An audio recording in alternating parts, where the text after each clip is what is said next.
Hello everyone and welcome back. Today we're going to cover a topic on how to make a download speed checker with Python, and also I'm going to show you how to make a tool that checks your ping, so how many ping in milliseconds, if you know from video games for example. So it should be a really short video, so let's get started. So right here we have a program in Python that checks your download speed and it checks your ping in milliseconds. So as you can see right here, we're importing 4 modules that are default in Python.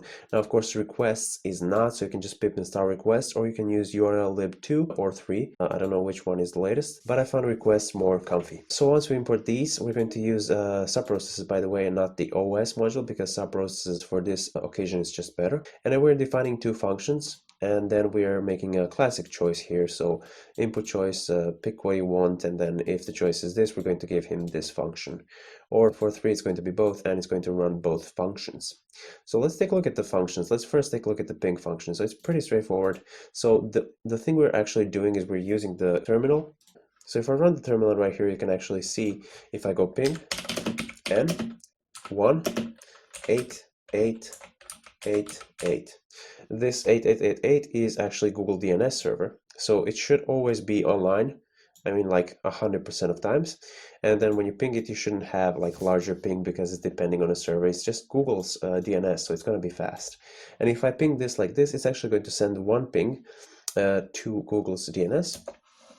And there you have it. It's sent just once because I specified the n parameter. And as you can see right here, we have the minimum, maximum, and the average. Now what we care about is the average. Ideally, we just care about the loss as well, but we're going to go with ping only. I mean, you can easily just include the loss as well. Now, if I add this line right here and I write find str, which means find string, and specify what kind of string, in our case, ms. Now, why ms? Because of this right here, it's going to pick just this line here. And if I press enter, it acts as grep, and it actually prints out this. Well, as a matter of fact, I actually have grep installed, so I can just show you. If I do grep,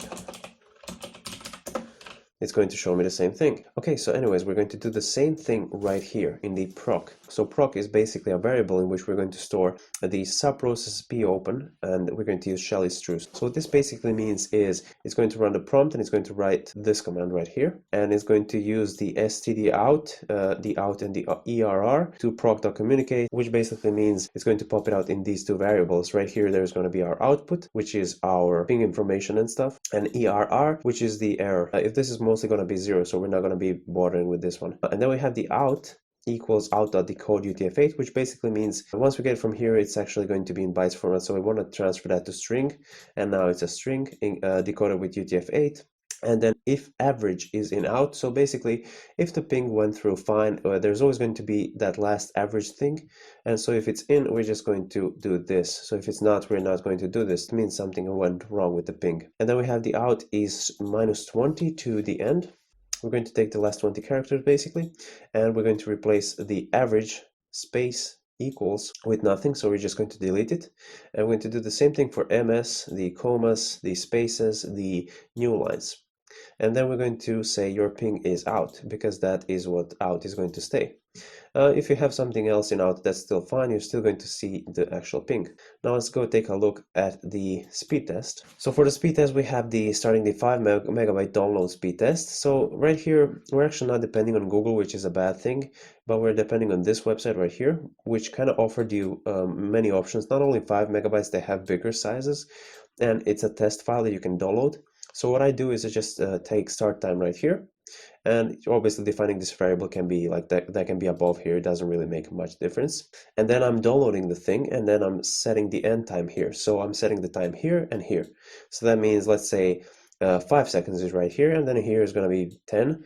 And that means it lasted 5 seconds because I did a calculation right here. So basically I took the end and then put the minus and then start.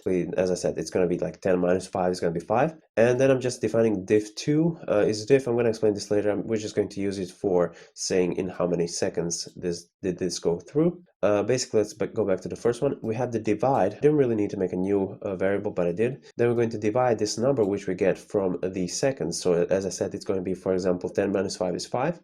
And then we're going to divide that with 5. Wi-Fi? Well, because we're downloading 5 megabytes, and that is going to be in how many seconds did we download 1 megabyte. So not how many megabytes did we download a second, in how many seconds we download a megabyte. So what we're going to do is we can round it right here, but I should not have done this. Just for the precision, I can actually comment this out, even though it doesn't really matter, because like you can't count on this being 100% precise, because obviously it depends on, for example, maybe the website. Anyway, so all you do is just divide 1 and then the divide. So what this will do is basically, as I said, we have, for example, in how many seconds did we download the megabyte? Let's say that it's 2 seconds, so it's not 1. So 1 through 2 is going to be half, and that's going to be our download speed in megabytes per second. So not megabits. For megabits, we're actually going to go the same thing times 8, and then we have megabits. So that's basically it. What we're doing right here is we're rounding the numbers. So because you get, like, the number solution is not going to be 2, it's going to be 2 point something something something. We don't like that, so we just round them up to first 2 digits or something. And this round right here helps us because we're rounding this number to 2 digits after the dot. So there we go, there we have it. Now let's test out our speed check thing, and let's go for ping first. And it's going to ping Google DNS, and it's going to say 49. That's still pretty good for my location. And let's try download speed. And there we have it. It took 4.7 seconds, and my download speed is 1 megabyte per second. In other words, it is 8.5 megabits. And there we have it. That's pretty good. We can also run both, which really doesn't matter, but that's it. It pinged it, and now it's starting the download test. And there we go. This one actually took 3 seconds. And there we have it. I just want to show you that. It's pretty quick and pretty useful. I don't have to enter any more speed test sites. So that's it. Thank you so much for watching, and have a nice day. Also, if you have some extra time, you can check out my website or follow me on Libri. Have a nice day.